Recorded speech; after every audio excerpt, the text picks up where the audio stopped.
Bonjour, toi qui m'écoutes. Es-tu bien installé? Nous allons vivre une nouvelle fois ensemble la magie des histoires.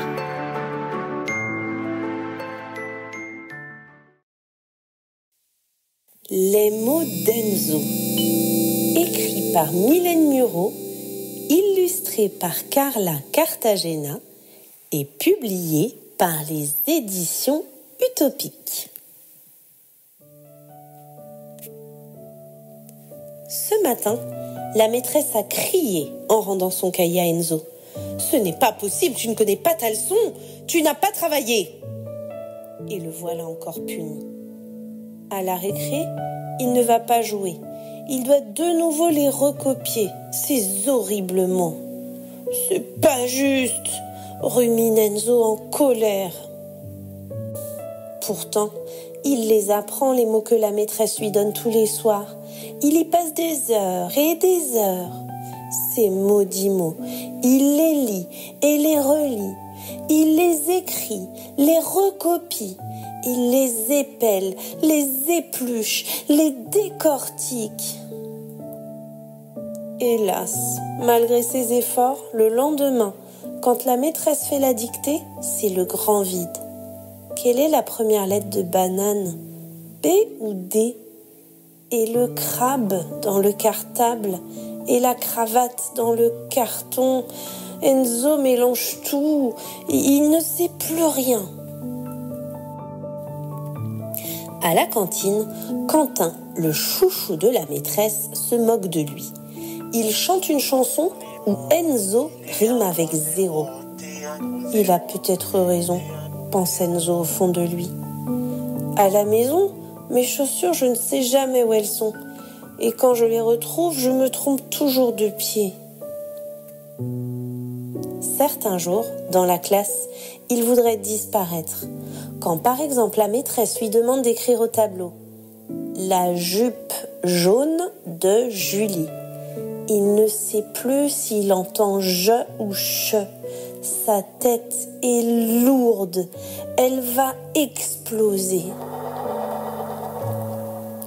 Et s'il kidnappait la maîtresse? S'il l'enfermait dans sa chambre? S'il l'attachait à son bureau pour qu'elle voie bien qu'il travaille? Même ses parents se fâchent maintenant. Eux aussi pensent qu'il ne fait pas d'efforts. Alors, Enzo doit apprendre ses mots dans la cuisine, pendant que son papa prépare le poulet.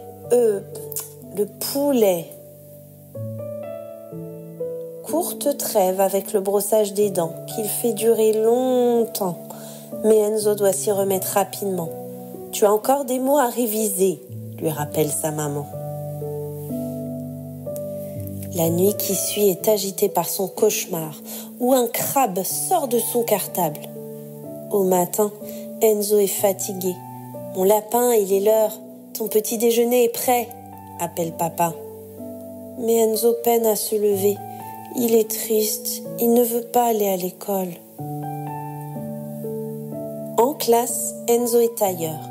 Il y a comme un brouillard, un nuage de coton entre lui et les autres. Leurs voix sont lointaines. Alors il rêve. « Enzo, reviens avec nous !» s'écrie la maîtresse. Quand la sonnerie retentit, elle lui tend un papier à coller dans le cahier de liaison. Le soir, après le dîner, la maman d'Enzo l'attire tout contre elle. « Mon cœur, nous allons prendre rendez-vous avec une sorte de docteur qui va t'aider pour tes mots. » Justement, Enzo ne veut pas, il a peur des mots. Le jour du rendez-vous, Enzo voudrait s'échapper, mais la porte s'ouvre.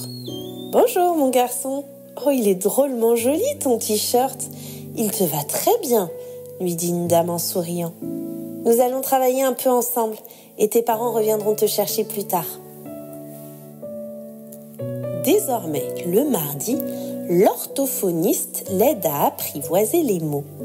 Grâce à elle, le boulanger fabrique bien du pain et non du bain. Au goûter, Enzo ne mange plus des cadeaux, mais de bons gâteaux. Enzo s'amuse. Enzo est fière quand elle accroche au mur les dessins qu'il lui a offerts. La dame est venue à l'école. Elle lui a fait un petit signe lorsqu'elle l'a croisé dans la cour. Depuis, au tableau, sa maîtresse écrit plus grand, avec des craies de couleur, et ça l'aide beaucoup quand il est perdu dans les mots. Petit à petit, Enzo progresse. C'est ce que disent papa, maman et la maîtresse. Même si les boires et les bananes, les poires et les bananes lui jouent encore des tours, Enzo est content. Mais Quentin, pas du tout. Il n'est plus le seul chouchou. Si tu as aimé cette vidéo, mets un like et abonne-toi.